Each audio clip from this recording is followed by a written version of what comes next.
வணக்கம். UPSC civil services prelims 2025 application fill பண்ணும்பொழுது நிறைய கேண்டிடேட்ஸ் இந்த டவுட்டை என்கிட்ட ரைஸ் பண்ணியிருந்தாங்க. டவுட் என்னென்னு பார்த்தீங்கன்னா, என்னுடைய ஸ்கூல் சர்டிஃபிகேட்டில் என்னுடைய நேம் ஃபார்மேட் ஒரு விதத்தில் இருக்குது. ஆனால் ஆதார் கார்டில் வேறு ஒரு ஃபார்மேட்டில் இருக்குது. உதாரணத்துக்கு இனிஷியல் ஒரு டாக்குமெண்ட்டில் முன்னாடி, இன்னொரு டாக்குமெண்ட்டில் பேருக்கு பின்னாடி இருக்குது. எந்த டாக்குமெண்ட்டை யூபிஎஸ்சி கன்சிடர் பண்ணுவாங்க? ஒருவேளை இந்த மாதிரி டிஸ்கிரிப்பன்சி இருக்குன்னா, எந்த டாக்குமெண்ட்டில் சர்டிஃபிகேட்டில் நான் அதை மாற்றணும்? இதுதான் அவங்க கேட்ட கேள்வி.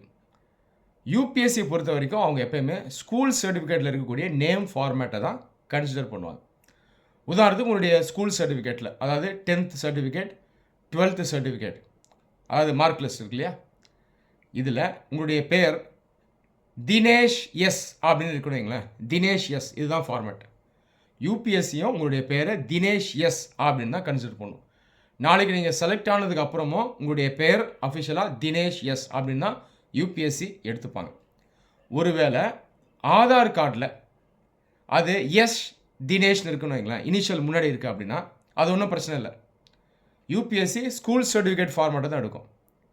நீங்கள் என்ன பண்ணணுன்னா, ஃப்யூச்சரில் ஆதார் கார்டில் அந்த ஃபார்மேட்டை மாற்றிடணும்.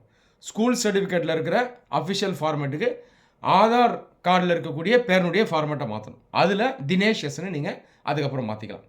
அதனால் ஆதார் கார்டில் ஃபார்மேட் மாறி இருக்குது அப்படின்னு நீங்கள் பயப்பட வேண்டிய அவசியம் இல்லை. நிறைய பேர் என்ன கேட்டாங்கன்னா, ஸ்கூல் சர்டிஃபிகேட்டில் போய் நான் ஃபார்மேட்டை மாற்றிடுவான், ஆதார் கார்டில் இருக்க மாதிரி மாற்றிடுவான்னு கேட்குறாங்க. ஆதாருங்கிறது ஒரு ஐடென்டிட்டி கார்டு. ஆனால் யூபிஎஸ்சி பொறுத்த வரைக்கும் அகாடமிக் சர்டிஃபிகேட்டான ஸ்கூல் சர்டிஃபிகேட்டில் இருக்கக்கூடிய நேம் ஃபார்மேட்டை தான் அவங்க எடுப்பாங்க. ஸ்கூல் சர்டிஃபிகேட்டை நம்ம பேரை மாற்ற முடியாது.